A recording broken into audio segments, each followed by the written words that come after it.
Bonjour et merci de nous retrouver pour la foi prise au mot, consacrée aujourd'hui à la préparation au mariage. Pendant les 2 semaines qui viennent, nous allons nous intéresser au mariage. Dans cette première émission, donc, nous allons parler de préparation et dans l'émission suivante, nous parlerons du mariage au quotidien. Le mariage, qui est une institution décriée il y a quelques années, revient en force. Beaucoup de fiancés, pourtant pas catholiques pratiquants, veulent se marier à l'église. Comment les accueillir? Comment les préparer au mariage? Voici les questions que nous allons poser à Jean Villeminot. Jean Villeminot est diacre permanent, il est patron de presse, il est père de famille et il est auteur d'une collection qui s'appelle Promesses d'amour et qui est parue chez Édiphare. Jean Villeminot, bonjour. Bonjour. Alors j'ai envie de vous poser une question un peu banale, mais je pense que les gens qui veulent se préparer au mariage vous la posent. C'est quoi le mariage? Eh bien, le droit canonique nous dit que le mariage, c'est une alliance indissoluble entre un homme et une femme, qui est faite par nature pour le bien des époux, la procréation et l'éducation des enfants, et qu'entre baptisés, cette alliance a été élevée à la dignité de sacrement par le Seigneur. Donc le mariage, c'est l'indissolubilité et la fécondité. Voyez, on parle souvent des 4 piliers du mariage, liberté, indissolubilité, fidélité, fécondité. Je pense que c'est une erreur. Le mariage, c'est l'indissolubilité et la fécondité. Et pour qu'il y ait mariage, il y a des conditions, la liberté et la fidélité. Et l'amour? Alors, si vous voulez, ça c'est la définition juridique ou la définition canonique. Maintenant, on peut en donner une définition spirituelle en s'appuyant sur ce que dit Jean-Paul II. Je dirais dans ce cas-là que le mariage, c'est le don des époux qui appelle le don de la vie, et c'est le don de la vie qui suppose le don des époux. C'est le don donné, le double don, si vous voulez. Alors, justement, c'est un don, mais qui est quand même ratifié par un sacrement. Lorsque vous préparez les gens au mariage, comment vous leur expliquez le rôle de cette cérémonie? Quel est le... Alors, ce n'est pas ratifié par le sacrement, c'est ratifié par le consentement. Ce qui fait qu'il y a mariage, c'est le consentement. Le consentement, c'est très intéressant. Consentement, ça consiste à dire « je veux ». Donc, il faut une capacité d'initiative. Et qu'est-ce que je veux? Ce que je veux, je l'exprime par 2 verbes que je ne peux pas mélanger, mais que je ne peux pas séparer. Je te reçois, je me donne. En ayant dit ces 3 mots, je veux, je te reçois, je me donne, on est marié. Il y a sacrement entre baptisés. Si vous avez un mariage entre un catholique et un non-catholique, il n'y a pas sacrement. Et il y a pourtant authentiquement mariage, et pleinement mariage. Donc le sacrement, c'est autre chose. C'est ratifié par le consentement, qui est ceci, ce que Dieu veut pour nous, nous le voulons. Voilà ce que c'est le consentement. Et justement, quelle est la différence entre un mariage entre deux couples, enfin entre un couple plus exactement, dont les 2 sont catholiques, et les autres? Vous voyez une différence de qualité C'est pas une différence de qualité, c'est une différence de signification. Quand il y a un mariage entre 2 baptisés, ils sont appelés à être signes dans le monde du Christ et de l'Église. C'est pour ça que c'est un sacrement. Un sacrement, c'est un signe visible et efficace. Et donc le mariage est un sacrement en ce sens qu'un couple marié où les 2 sont baptisés, il est de ce fait-là signe du Christ et de l'Église au milieu du monde. Et concrètement, ça signifie quoi, être signe? Eh bien, ça veut dire que même si les gens n'en ont pas conscience, il y a dans leur vie, à travers leur vie, s'ils la vivent authentiquement, la révélation de cette union du Christ et de l'Église. Autrement dit, ça évangélise, ça illumine le monde. Vous êtes lumière du monde, vous êtes sel de la terre. Si vous voulez, le sacrement de mariage, il faut bien comprendre que ça n'est pas fait pour les époux, c'est fait pour les autres. En fait, on reçoit un sacrement pour les autres. C'est paradoxal, on a l'impression que, justement, j'imagine que les gens qui viennent vous voir doivent se dire c'est notre mariage, et on se pose des questions sur notre traiteur, voilà. Bien sûr, parce qu'ils sont dans un monde qui les a poussés à faire du mariage un acte privé, et dans la préparation au mariage, il faut leur montrer à quel point leur mariage est très important pour l'Église et pour le monde. En fait, le mariage est un acte social et un acte public, il est fait pour l'Église et pour le monde. Moi, si j'ai reçu le sacrement de l'ordre, ça n'est pas pour moi, c'est pour les autres. Ça se conçoit plus lorsqu'on est diacre, puisque vous êtes Eh bien, moi, je crois qu'il faut le concevoir également pour le mariage. Parce que sinon, on va dire que ceux qui n'ont pas le sacrement du fait qu'il y a un mariage avec un non-baptisé, ils ont moins de choses ou c'est de moins bonne qualité. Ça n'a rien à voir. C'est autre chose. Entre deux baptisés, le mariage prend un aspect qui est unique, qui n'est pas un plus, qui est autre chose, mais qui est essentiel pour l'Église et pour le monde, c'est qu'ils deviennent signes visibles et efficaces de cette présence du Christ et de l'Église. Alors, il y a un nouveau rituel de mariage, et souvent on se pose des questions sur ce nouveau rituel. Qu'est-ce qu'il contient? Est-ce qu'il y a des différences par rapport à l'ancien? Alors, comment il faut le comprendre? Il y a des nouveaux rituels. Dans le livre, il y a plusieurs rituels, parce que les situations sont tellement variées aujourd'hui, disparité de culte, mariage entre un baptisé et un non baptisé, ou une personne d'une autre religion, mariage mixte, mariage entre deux baptisés de confessions différentes. Vous avez tellement de situations différentes qu'en fait, il y a plusieurs rituels adaptés à chaque situation. Bon. Maintenant, si on prend le mariage entre deux catholiques, l'Église nous dit que normalement, il doit être célébré au cours d'une Eucharistie. On pourrait l'expliquer, ça a des raisons très précises. Et là, dans le nouveau rituel, il y a le Gloria, montrant que le mariage est une fête. L'Église suggère qu'il y ait une profession de foi, avec une des trois formules, ce qui montre bien l'importance de la foi lorsqu'on veut recevoir le sacrement, parce que ce n'est pas magique. Et puis, il y a quelque chose qui est très intéressant, c'est que la bénédiction nuptiale est rapprochée de la célébration du sacrement. Elle peut toujours être dite après le Notre Père, mais elle peut être rapprochée. Elle est faite avec imposition des mains, très clairement, et avec une mention claire de l'appel à l'Esprit Saint, ce qui montre bien que la bénédiction nuptiale est une épiclèse, un appel, un don de l'Esprit Saint en vue justement de cette mission, de cette tâche à accomplir, comme le dit Jean-Paul II, puisque Jean-Paul II parle du mariage comme d'une mission ou d'une tâche à accomplir. Enfin, dans le nouveau rituel, il faut noter que l'Église propose un rituel officiel des fiançailles, et c'est tout à fait nouveau. Pédagogiquement, ça nous appelle à remettre en valeur cette célébration des fiançailles, ce qu'on a d'ailleurs essayé de faire dans le parcours Promesse d'amour. Ce qui montre bien que, effectivement, le mariage est fait pour, pas seulement pour soi, mais pour les autres, puisqu'on on s'engage publiquement, et on s'engage deux fois publiquement, d'une certaine façon. C'est un acte public. Et c'est un grand drame de constater que la société a fait du mariage un acte privé. C'est un grand drame. Parce que la famille, c'est la cellule de base de la société et de l'Église. Et si vous portez atteinte à cette cellule, c'est tout le corps qui est atteint. C'est toute la société qui devient malade. Et la famille, c'est la route de l'Église. La famille, c'est la petite Église. C'est vraiment la cellule de base de l'Église.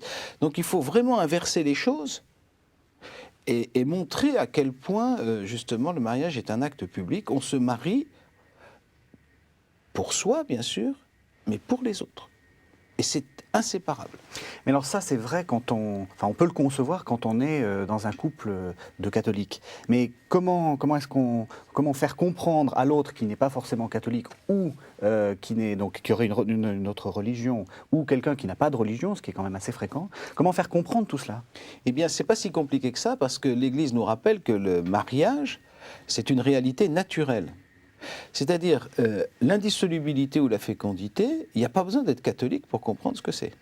C'est inscrit dans notre nature. Et vous avez des quantités de gens non baptisés ou non chrétiens pour qui il est évident que le mariage est indissoluble et appelle à la vie. Pourquoi ? Tout simplement parce qu'ils réfléchissent avec intelligence et que leur intelligence fonctionne bien. Les exigences, l'indissolubilité ou la fécondité n'est pas une exigence spécifiquement chrétienne, c'est inscrit dans notre nature. L'Église nous dit dans le droit canonique que le mariage est ordonné naturellement, c'est-à-dire par nature, au bien des époux, à la procréation, à la génération.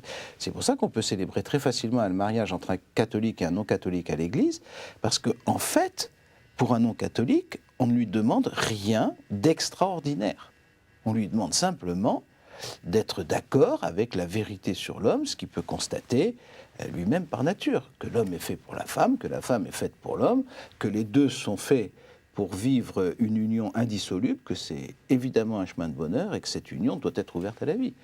Il n'y a pas besoin d'être chrétien pour croire ça. Merci Jean Villeminot.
Bonjour, merci de nous retrouver pour la foi prise au mot, consacrée aujourd'hui à la préparation au mariage.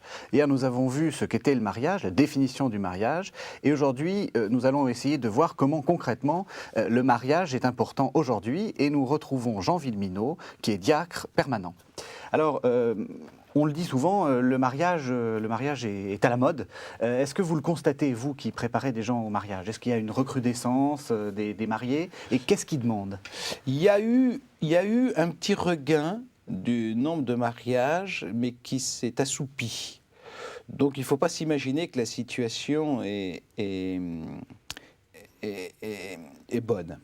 Ce qu'il y a, c'est que la société civile maltraite tellement le mariage que beaucoup de jeunes considèrent que seule l'Église a quelque chose à dire de sérieux sur cette question. Et même que seule l'Église est capable d'organiser une célébration digne de ce nom. Ah, le fameux mariage en blanc. Voilà. Non, c'est pas ça, c'est tout simplement parce qu'ils considèrent qu'à l'Église, on fera une belle cérémonie. Et pour eux, c'est important, et ils ont raison. Ce qui fait qu'il y a un réel risque que d'ailleurs soulignent les évêques dans leur livre de 90, Entretien pastoral en vue du mariage. Ils parlent d'un risque de squat. Et il faut donc qu'on soit prudent parce qu'il y a authentiquement ce risque de squat. Aujourd'hui, il y a 120 000 mariages à peu près par an à l'Église catholique en France. Ça doit correspondre à peu près à 40% des mariages célébrés en France, si je tiens compte des mariages des autres religions et des mariages uniquement civils. Donc le mariage reste populaire. Il n'y a que 7% de pratiquants. Bon, donc le mariage reste quelque chose de populaire pour les raisons que je vous ai dites. Moi, je me rappelle, lorsqu'il y a eu le Pax, il y avait un couple, je me rappelle, qui avait 3 enfants et qui a dit non, là, vraiment, ils vont trop loin, on va se marier à l'église. Alors qu'ils n'avaient aucunement l'intention de se marier. Alors justement, vous avez parlé des évêques qui prennent en considération ce risque de squat. Comment ils vous demandent à vous de préparer les gens au mariage? Est-ce qu'il y a des consignes? Quel est leur discours? Alors, ils ont lancé un appel solennel à Lourdes en 2002, où ils rappellent un certain nombre de choses. Ils encouragent chaudement les nombreux catholiques, qui sont très nombreux, qui œuvrent à cette mission, soit dans les paroisses, soit dans les communautés. Et en même temps, ils appellent à prendre un nouvel axe, une nouvelle orientation, parce que la situation est radicalement nouvelle. Il faut que nous prenions conscience de la nouveauté de la situation pour pouvoir, et c'est très difficile, parce qu'il y a une vraie culture, il y a des vraies habitudes, pour pouvoir renoncer à ce que nous faisions pour inventer quelque chose de nouveau. Et notamment, les évêques, dans cet appel, invitent les jeunes à venir 1 an à l'avance. Autrement dit, ils suggèrent que la préparation au mariage dure 1 an. Ce qui est une petite révolution culturelle et qui amène immédiatement les questions. Mais 1 an, mais comment nous allons faire? Et puis, avec quels outils? Et avec qui? Enfin, je veux dire, ça a fait un peu de remue-ménage. Et c'est à cet appel des évêques que nous avons essayé de répondre à travers cette collection Promesses d'amour. Évêque, un appel très prégnant. Et vous qui vous occupez de préparation depuis combien de temps déjà? 11 ans. 11 ans. Comment vous concevez votre rôle? Comment vous concevez votre mission? Pourquoi préparer les gens au mariage? Bien, si vous voulez, l'Église nous dit, ça c'est dans le catéchisme, que la préparation au mariage est de la plus grande importance, parce que figurez-vous que l'homme étant un être libre, il apprend tout. Rien n'est inné. L'amour n'est pas inné. Il n'y a pas d'instinct maternel. Il n'y a pas d'instinct conjugal. Tout s'apprend. Tout s'apprend et c'est ce qui fait la dignité de l'homme. Par conséquent, l'amour, ça s'apprend. Le mariage demande une préparation et une formation. L'Église nous dit que normalement, le lieu normal de la préparation au mariage, c'est la famille. Et c'est vrai que l'exemple et l'enseignement des parents devraient être le lieu normal de préparation. Mais elle insiste en disant que les pasteurs et toute la communauté chrétienne, en tant que famille de Dieu, est indispensable pour transmettre l'ensemble des valeurs spirituelles, chrétiennes et humaines qui concernent le mariage. Surtout, dit-elle, que beaucoup de jeunes aujourd'hui n'ont pas eu cette éducation dans leur propre famille. hein. Dans les fiancés que nous recevons, combien parmi eux sont blessés à cause d'un divorce, à cause d'une séparation, à cause de blessures familiales qui sont multiples et qui fait que la famille de Dieu qu'est l'Église doit se dire. Mais l'Église nous dit bien la famille de Dieu en tant que famille, c'est-à-dire que c'est la communauté chrétienne qui doit évangéliser. Alors le mariage, la préparation au mariage est une opportunité pour l'Église absolument exceptionnelle, pour 3 raisons. La première raison que je vois, c'est que, si vous voulez, chaque année, l'Esprit Saint nous amène, sans qu'on ait besoin d'aller les chercher, 240 000 jeunes, dont 95% sont, je dirais, entre guillemets, des étrangers à l'Église. Et ils n'ont pas d'idée sur Dieu, ils ne croient pas que Jésus-Christ est Dieu, même quand ils sont baptisés. Ils sont installés dans une vie commune avec beaucoup de sérieux. Enfin, bref, par rapport à la vie chrétienne, je veux dire, ce sont des étrangers. Donc, c'est vraiment une mission à Gentes. Il y a vraiment là l'occasion de proposer la foi, d'appeler à la conversion, une occasion unique, puisqu'ils viennent avec des dispositions intérieures excellentes. Plus personne n'est montré du doigt parce qu'on ne se marie pas à l'Église. Donc on s'aperçoit que les jeunes ne viennent absolument pas sous pression, mais qui viennent avec une attente au fond du cœur qui est très grande et un cœur très ouvert. Parce que ce n'est pas une manière de les prendre en traître, c'est-à-dire ils viennent pour se préparer au mariage et hop, vous leur donnez un petit temps d'évangélisation. Est-ce que ce n'est pas une manière Dans la mesure où c'est une proposition, c'est-à-dire où ça respecte leur liberté, et justement c'est pour ça qu'on a développé une pédagogie particulière, c'est pour bien respecter leur liberté. Bon. Ça, c'est la première raison. L'Esprit Saint nous amène 240 000. Vous vous rendez compte, 240 000 jeunes chaque année. La deuxième raison, c'est que nous avons du temps, pour des raisons non spirituelles. Il faut 1 an pour choisir un lieu de fête. Oui. Il faut s'y prendre 1 an à l'avance pour avoir le traiteur qu'on veut. Alors, quand on a fait ça, il faut s'assurer immédiatement qu'il y a un brave curé qui acceptera de mettre une aube et une étole pour célébrer le mariage. Sinon, c'est foutu. Et donc, pour des raisons qui sont non spirituelles, on a très fréquemment les couples qui viennent 1 an, 8 mois, 10 mois, 1 an avant leur mariage. Ce qui fait que les évêques ne sont pas du tout dans l'illusion quand ils demandent 1 an de préparation au mariage. En fait, ça correspond souvent à la réalité. Bien sûr, il y a des cas exceptionnels et il faut y faire face quand ils viennent juste 3 mois avant le mariage. Mais dans la plupart des cas, nous avons du temps. Et la troisième raison, qui est une chance inouïe, ce temps dont on dispose, on l'a plus, par exemple, au moment du baptême du premier enfant. On a 1 mois. On n'a pas 8 mois ou 10 mois. On l'a plus au moment des funérailles, on a 4 jours. Oui. Bien sûr, c'est important, mais je veux dire, on a très peu de temps.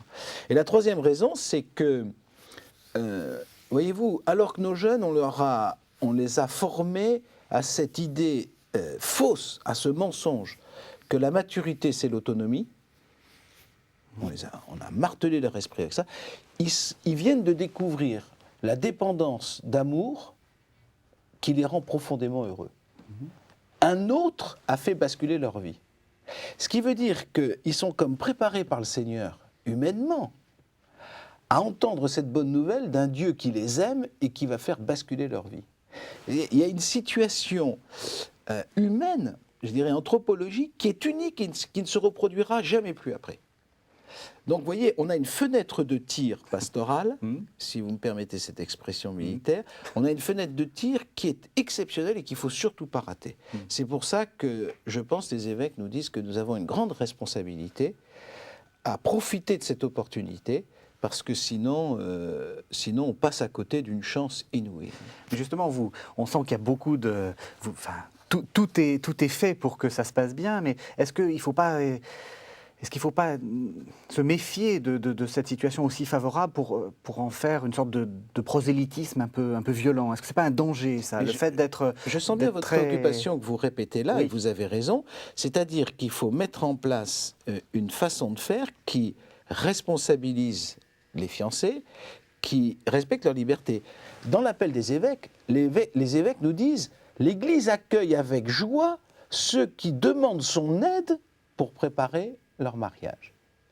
Si bien qu'il faut dire, ce n'est pas nous qui préparons le mariage. L'Église ne prépare pas le mariage, ce sont les 2 jeunes qui préparent leur mariage. L'Église est là pour les aider, pour les accompagner. En quelque sorte, elle se met derrière eux, elle se met en retrait. Donc vous voyez, si on a bien compris ça, c'est bon. Merci Jean-Philippe Minot.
Bonjour, merci de nous retrouver pour La Foi prise au mot, consacrée aujourd'hui à la préparation au mariage. Hier, nous avons parlé du mariage en général et aujourd'hui, eh bien, nous allons rentrer dans les détails de cette préparation, dans le contenu d'une préparation. Et nous retrouvons Jean Villeminot, qui est l'auteur d'une collection qui s'appelle Promesse d'amour, qui est une collection donc, pour se préparer au mariage, qui a été éditée aux éditions Edifa.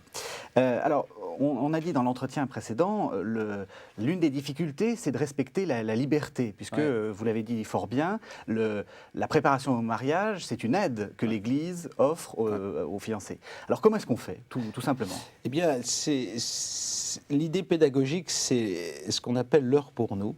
C'est-à-dire qu'on demande aux fiancés de consacrer 1 heure par semaine, pendant le temps de leur préparation, où ils sont tous les deux seuls, sans portable.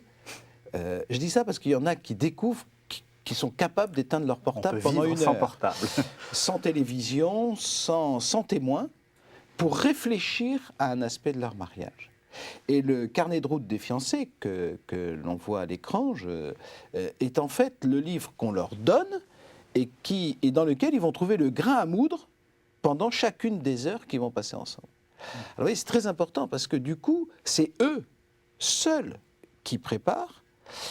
Avec cette pédagogie, on les responsabilise, on respecte leur liberté, on leur marque beaucoup d'estime.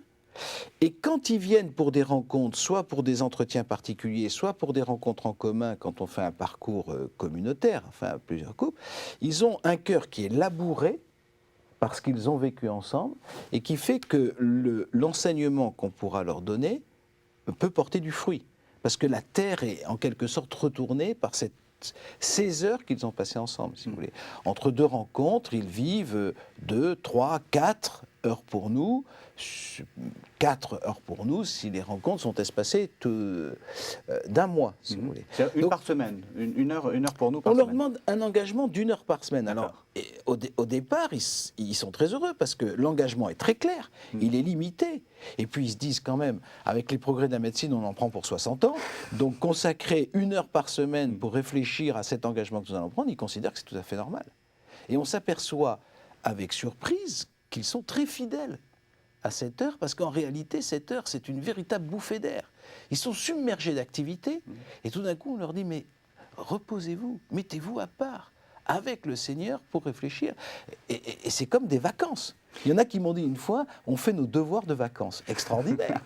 Et justement, comment se déroule cette heure? Comment vous leur proposez de Alors, la vivre? Elle est très structurée, elle a 4 temps. Il y a le temps du calme, hein, c'est un temps où on se retrouve, c'est un temps où on se dit un mot d'amour. Important. C'est un temps que l'on conclut par le signe de la croix, si on veut le faire. On s'est mis en présence de Dieu.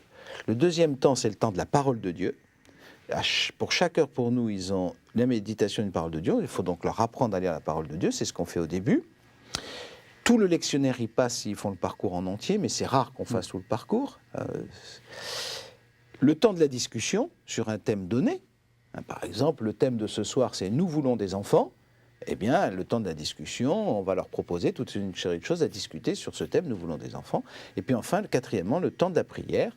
On leur propose une prière dite à 2, donc on leur fait une petite école de prière. C'est très court, hein, c'est une prière de 30-40 secondes, mais qui est prise dans le trésor des psaumes, ou qui est prise dans la liturgie du mariage, transformée en prière des fiancés, ce qui fait qu'on les habitue à la liturgie qu'ils vont vivre, et quand ils vont choisir leur célébration, ça va être en cohérence avec le mariage.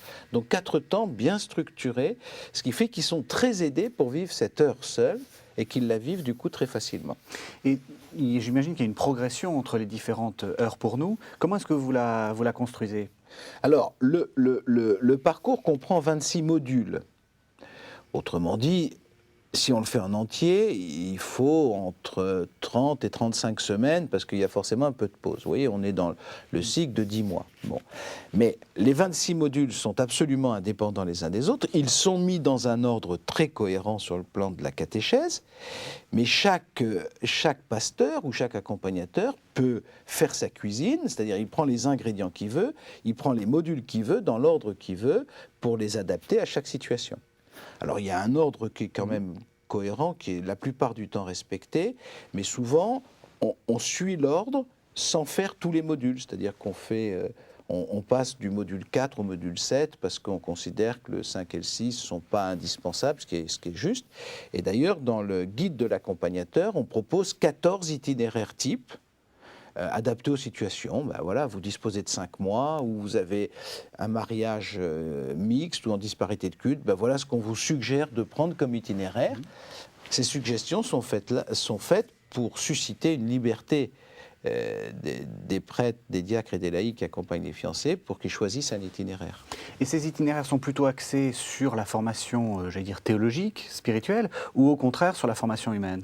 Et si vous voulez évangéliser des futurs époux sans parler des choses très concrètes de la vie humaine, c'est stupide, puisque le mariage est une réalité très spirituelle, parce que c'est une réalité éminemment corporelle. Il faut sortir de cette opposition stupide entre les deux. Mais en même temps, faire de la conjugalité, entre guillemets, ça n'est pas humanisé si on ne fait pas en même temps de l'évangélisation. Donc, en fait, ce parcours allie les deux sans les confondre. Si vous voulez. Parce que justement, le débat a souvent été, on fait plutôt de la formation humaine, non, au contraire, il faut plutôt faire de la catéchèse. Ce débat est une absurdité. Les deux ne sont pas séparables. On ne peut pas humaniser sans évangéliser, humaniser pleinement sans évangéliser, et évangéliser en faisant du mystico-gazeux, ça ne veut rien dire. Ça ne veut rien dire, ou alors on n'a rien compris à l'incarnation, si vous voulez. Et donc, on fait les deux. Dans le carnet de route des fiancés, c'est plutôt un parcours de catéchèse qui comprend beaucoup d'éléments humains. Et dans le double DVD Parlons mariage, qui a été en fait conçu pour les rencontres en commun, on fait plutôt une anthropologie chrétienne du mariage, c'est-à-dire qu'on développe les aspects humains. Comment notre corps est fabriqué, comment fonctionne notre sexualité, comment s'articule l'altérité sexuelle, comment vivre le pardon mutuel sur le plan psychologique, affectif, etc. Voilà. Alors, est-ce que ce parcours marche à tous les coups? Quels sont les problèmes qui peuvent survenir? Eh bien, il marche. Je dirais que l'expérience montre qu'il marche à tous les coups parce que ce sont les fiancés qui font le parcours à travers leur à deux. Certains ne sont pas rétifs justement à la théologie. Justement, quand vous avez un couple qui n'est pas qui est en disparité. Non, parce que dans chaque module, vous avez une quantité de possibilités, mais chaque couple va faire sa propre lecture du module, va avoir ses propres questions. En fait, ce parcours n'est pas tellement exigeant pour les fiancés, il est surtout exigeant pour les accompagnateurs, parce que quand les fiancés reviennent, après avoir fait 3 ou 4 heures à deux, ils ont leurs questions, et l'accompagnateur doit les rejoindre sur leur chemin propre. L'accompagnateur doit les rejoindre sur leur chemin propre. Donc en fait, c'est l'accompagnateur qui les rejoint, on en vient toujours à l'aide, et grâce à ces temps passés à deux, les couples viennent avec leurs questions, leurs schémas, leurs difficultés, leurs problèmes. Vous voyez, donc... Oui, mais est-ce qu'il n'y a pas justement quelquefois une certaine lassitude? C'est le problème de cette civilisation dont vous parliez, c'est-à-dire que ça zappe. Et donc, est-ce qu'au bout d'un moment, l'heure pour nous, elle devient une demi-heure, puis après un quart d'heure, puis après plus rien du tout? Alors, au départ, c'est passionnant. Parfois, il faut les soutenir. Mais c'est une école de fidélité. C'est certain qu'il y a une certaine exigence, mais c'est une exigence heureuse. Et il y a une école de fidélité. Il m'arrive, par exemple, de faire une rencontre sur le modèle de l'heure pour nous pour renouveler leur enthousiasme. Merci Jean Villeminot. Voilà.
Bonjour, merci de nous retrouver pour la foi prise au mot, consacrée aujourd'hui à la préparation au mariage. Hier, nous avons parlé justement du contenu de cette préparation et aujourd'hui, nous allons parler de ceux qui accompagnent cette préparation, les accompagnateurs au mariage. Et nous retrouvons Jean Villeminot qui s'occupe d'accompagnement au mariage depuis très longtemps. Alors, dans l'entretien précédent, nous avons parlé de cette préparation et puis il y a les préparateurs, si on peut dire, les accompagnateurs. Ouais. Alors, pourquoi est-ce qu'ils sont nécessaires, ces accompagnateurs? Eh bien, encore une fois, parce que l'expérience spirituelle suppose un accompagnement. On a bien vu qu'il s'agit de les aider et surtout pas de faire à leur place. Mais ils ont besoin d'être accompagnés parce qu'ils ont des questions, il y a des choses qu'ils ne comprennent pas, il y a des choses qu'il faut réorienter. Ils découvrent la foi pour beaucoup, bien entendu, il y a besoin d'une formation, il y a besoin d'un accompagnement. Ça, c'est indispensable. Alors, quelles sont les qualités pour être un bon accompagnateur? Alors, pour être un bon accompagnateur, il faut d'abord avoir une solide, quand je dis solide, ce n'est pas forcément exceptionnel, mais quand même une formation doctrinale et spirituelle sur le mariage digne de ce nom. Donc, il faut travailler un minimum pour savoir de quoi on parle. Deuxièmement, je crois qu'il faut avoir une qualité d'écoute des fiancés. Ça veut dire qu'il faut simplement les aimer beaucoup. Aimer ceux qu'on accompagne.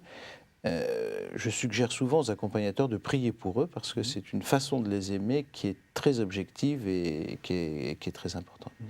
Et il y a une troisième qualité qui est une qualité spirituelle. Je pense en particulier aux couples qui accompagnent les fiancés. C'est qu'en accompagnant les fiancés, ils vont se retrouver en quelque sorte devant un miroir. Ce que j'enseigne, est-ce que je le vis? Et là, il faut avoir le courage de savoir enseigner non pas ce que l'on est capable de vivre, mais ce vers quoi on est tendu. C'est-à-dire qu'il faut qu'eux-mêmes, ils aient ce désir de sainteté de leur vie de couple, pour pouvoir être témoins de cette sainteté, non pas à cause de la perfection de leur vie, mais à cause de la perfection de leur désir. Il est très important que ceux qui accompagnent les fiancés aient la joie d'enseigner ce qu'enseigne l'Église, alors même qu'ils peuvent être dans un propre combat, qu'on est tous dans un combat pour vivre ce que nous enseigne l'Église, qui est une lumière vers laquelle on est tendu, qui ne nous fait pas peur. Je n'ai pas peur de mon péché, mais je n'ai aucune collusion avec lui.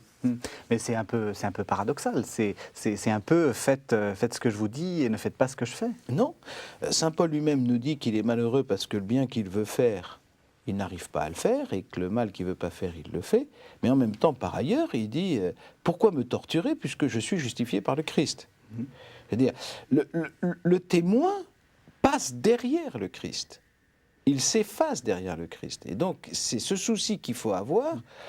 Je suis là pour annoncer quelque chose qui me dépasse, qui me comble de joie, vers lequel je suis tendu, mais où je ne suis pas moi-même arrivé. Autrement dit, j'accompagne des gens alors que moi-même je suis sur un chemin. Alors, est-ce que les formateurs, les accompagnateurs doivent être eux-mêmes accompagnés? Est-ce qu'il faut former les formateurs? Alors, il faut les former. Il y a plusieurs façons de les former. Soit on leur fait suivre une formation qu'on peut donner, par exemple, j'en fais une à l'école cathédrale, une formation des accompagnateurs. Bon, en 12 séances d'1h30, on est capable de faire ça, mais c'est un petit peu sec.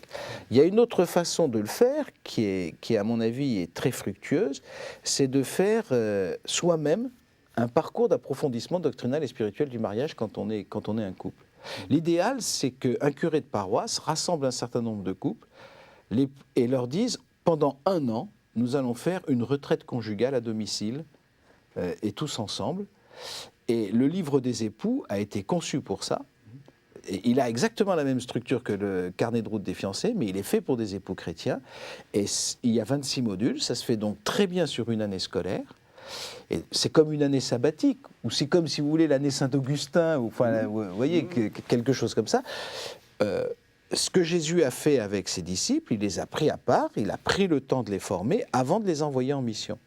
Donc c'est, dans le fond, une retraite annuelle faite en paroisse, avec d'autres couples, c'est l'idéal, mais toujours avec le principe du rendez-vous d'amour, qu'on vit en couple, 1 heure par semaine, qui permet donc de de sanctifier ou de comprendre la merveille du mystère que l'on vit, s'arrêter pour voir ça, et du coup, après ça, pour en être témoin. Alors, est-ce que, par moment, les accompagnateurs ont justement besoin, eux aussi, d'être accompagnés parce qu'ils se trouvent face à des situations qui les dépassent, enfin, vous voyez, ou des choses...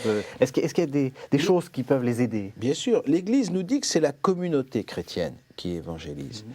Et donc, personnellement, je suis convaincu qu'il est indispensable que s'il y a une équipe qui s'occupe des préparations au mariage sur une paroisse, il y ait régulièrement, au cours de l'année, une réunion prêtres et laïcs accompagnateurs où on vit la charité, où on prie, où on approfondit un aspect doctrinal du mariage, parce que le problème s'est posé, et où on fait, comme je dis, de la cuisine, c'est-à-dire qu'on parle de cas particuliers, de difficultés qu'on a rencontrées, et qui permet d'en discuter avec les autres, d'avoir le conseil des autres, en disant, ben voilà, moi je me suis trouvé devant cette difficulté, comment vous auriez fait, etc.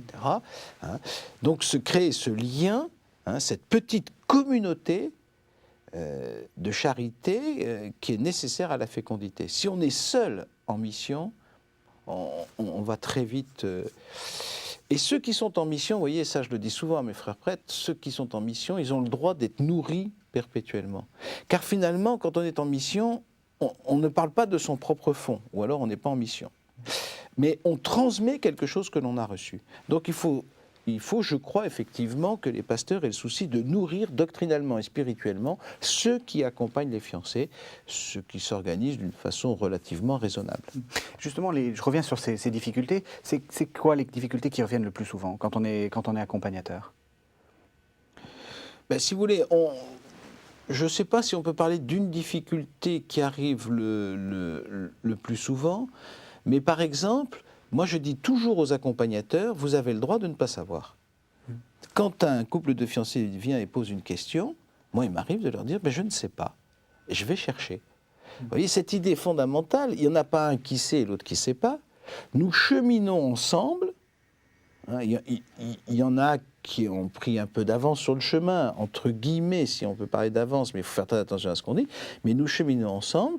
Et donc, ben voilà, un couple accompagnateur peut se trouver devant une question. Il n'a pas la réponse. Et il dit, je vais chercher. Et à ce moment-là, bien entendu, il peut demander l'avis soit au pasteur, soit à notre couple, soit dans ces rencontres. Voilà, je me suis trouvé devant cette question, je n'ai pas su y répondre. Mais ça n'est pas scandaleux de dire ça aux fiancés. Au contraire, c'est une forme de respect très grand. Je ne sais pas, je vais y réfléchir, continuer à y réfléchir, et puis on essaiera d'apporter une réponse. Et à contrario, quel est le fruit, quel est le plaisir que l'on a à être accompagnateur? Eh bien, si vous voulez, on ne peut pas avoir une vie chrétienne authentique sans être témoin. En fait, une vie chrétienne qui ne comporte pas la mission se dessèche. Et donc, c'est une chance inouïe pour les couples chrétiens que d'avoir à être témoins auprès d'autres de ce qu'ils vivent ou de ce vers quoi ils sont tendus. En fait, ça les sanctifie. Tous les couples qui font de la préparation au mariage témoignent du grand bien que ça a apporté à leur vie de couple. À condition, bien entendu, que l'on sache à la fois s'engager, ce qui demande d'y passer du temps. On ne peut pas faire ça épisodiquement. Justement, à combien vous évaluez? Et si vous voulez, il y a peut-être des téléspectateurs qui se disent pourquoi pas. Je pense, si vous voulez, raisonnablement que si on fait de l'entretien particulier, un couple peut accompagner au maximum sur une année 4 couples de fiancés, pas plus. Sinon, il risque de s'épuiser dans sa vie familiale. Mais il y a d'autres solutions qu'on pourrait évoquer. Merci Jean Villeminot.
Bonjour, merci de nous retrouver pour la foi prise au mot, consacrée toute cette semaine à la préparation au mariage. Depuis le début de la semaine, nous avons parlé de cette préparation au mariage et dans ce dernier module, nous allons parler des questions de méthode. Comment est-ce qu'on se déroule un entretien de préparation au mariage? Et nous retrouvons Jean Villeminot qui est l'auteur d'une collection intitulée Promesses d'amour, parue aux éditions Edifa, qui est une collection pour se préparer au mariage.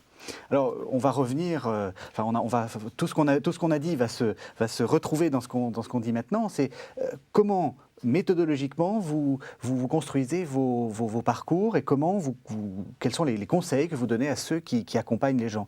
Parlons de méthode. Oui, c'est très important de parler de méthode, parce que la préparation au mariage, c'est compliqué. Pour s'en convaincre, il suffit de regarder qu'il y a beaucoup d'intervenants. Il y a celui qui fait l'accueil, et qui, en général, enfin souvent, est le responsable du dossier canonique. Il y a le couple qui accompagne les fiancés. Il y a éventuellement l'équipe CPM qui va organiser une rencontre en commun. L'équipe CPM? L'équipe de centre de préparation au mariage, quel est le label officiel CPM ou autre chose. Il y a le centre de retraite où on va éventuellement les envoyer pour suivre une retraite spirituelle. Et puis il y a l'assistant au mariage. Donc il y a beaucoup d'intervenants et on peut constater qu'il est bien rare qu'on se préoccupe de la cohérence de ce qui est fait au niveau de toutes ces interventions. Ce qui fait que tout ça, c'est un peu improvisé. Donc il faut de la méthode. Quand on a de la méthode, finalement, on arrive à faire beaucoup de choses sans s'épuiser. Mais avoir de la méthode, ça suppose de travailler un peu. Donc ça, c'est un aspect. Réfléchir, comment on va faire, pourquoi on fait ça, comment on rend les choses cohérentes. Deuxièmement, je conseille souvent de dire, nous allons d'abord savoir quel est le contenant. Le contenant, c'est nous sommes capables, compte tenu de la situation localement dans cette paroisse, d'organiser 4 rencontres des fiancés avec un couple et 3 rencontres avec un prêtre, par exemple. Une fois que j'ai ce contenant, 4 rencontres avec un couple, 3 rencontres avec un prêtre, ou 3 rencontres et un week-end, enfin, les contenants sont variés, je peux mettre dedans un contenu. C'est-à-dire que je vais choisir un itinéraire, je vais choisir un certain nombre de modules, sachant que je déconseille fortement de proposer plus de 4 modules entre 2 rencontres, parce que les fiancés se perdent. Donc si vous avez 4 rencontres, vous pouvez faire 16 modules. Si vous en avez... vous voyez, donc le contenant, ensuite le contenu. On ne part pas comme ça à l'improviste. Surtout pas, parce que si on part à l'improviste, on ne sait pas ce qu'on fait, on est anxieux parce qu'on ne sait pas où on va, on s'épuise, et en fait on s'aperçoit qu'on est passé à côté de la plaque. La question de méthode est tout à fait essentielle. Les évêques, d'ailleurs, insistent beaucoup sur cette question de méthode, toujours dans ce livre des années 90, qui reste d'actualité, Entretien pastoral en vue du mariage. Les évêques de France ont publié vraiment un très très bon ouvrage, moi qui m'a beaucoup inspiré dans le travail qui a été fait. Donc ça, c'est tout à fait essentiel. Et donc, il faut que le pasteur, avec son équipe de laïcs, prenne 2 heures, 3 heures, je ne sais pas, enfin suffisamment de temps pour réfléchir à la façon de faire. Alors justement, quels sont les différents temps de cette préparation? Alors au niveau méthode, mais là ça rejoint un petit peu la pédagogie, comme les évêques demandent 1 an, le parcours du carnet de route peut se faire sur 10 mois, 1 an. C'est long. Et donc, comme la préparation au mariage, comme toute expérience chrétienne est un chemin, nous suggérons de faire des étapes. Et les étapes, ça permet, si vous voulez, c'est comme sur une route, il y a des bornes, il y a des panneaux indicateurs, il y a des balises qui permettent de dire je suis là, je suis arrivé à tel endroit et maintenant je passe à autre chose. Et donc nous proposons 3 étapes. La première étape qui est l'étape il s'agit de connaître quel est le projet de Dieu sur le mariage pour dire je suis d'accord avec ce projet. Donc c'est une question de contenu qu'on conclut par les fiançailles.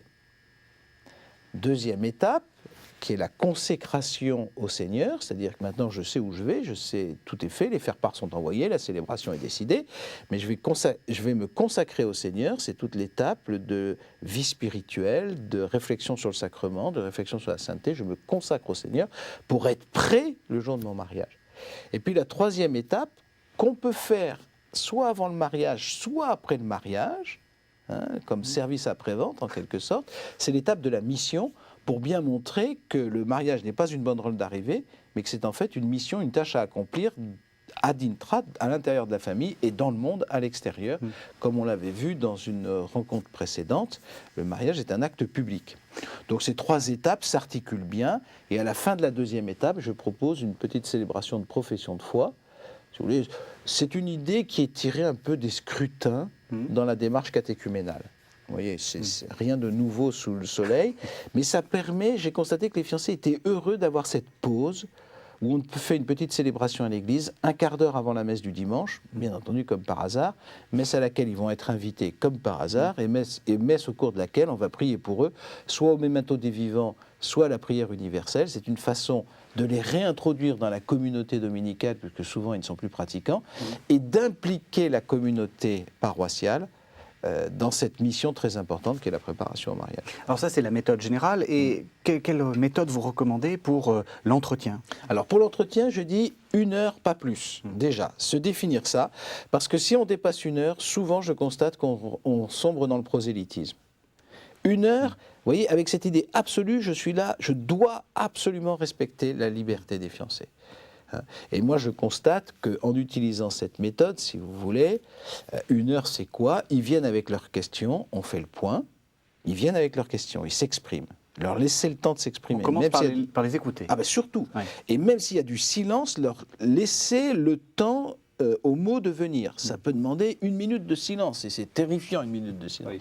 Mais il faut laisser la parole sortir, ils reprennent leur carnet de notes, ils reprennent tout ce qu'ils ont dit, et puis voilà, ils disent, ben voilà, on a eu ça, on a eu ça. Ils font mémoire de tout ce qu'ils ont vécu. Ensuite, on le commente, ou on met en place, ou on répond aux questions. Et puis la 3e partie, on lance les rendez-vous suivants. C'est-à-dire qu'on leur explique, maintenant, voilà, vous allez faire ça, et voilà pourquoi vous allez faire ça. Enfin, on introduit les rendez-vous suivants. Donc vous voyez, une rencontre d'1 heure, c'est en 3 temps. En gros, c'est en 3 temps. Est-ce qu'il faut les interroger? Est-ce qu'il faut essayer de solliciter en eux des questions ou des choses? Ou est-ce qu'au contraire, il faut laisser faire les choses? Alors, il faut à la fois les laisser et les solliciter.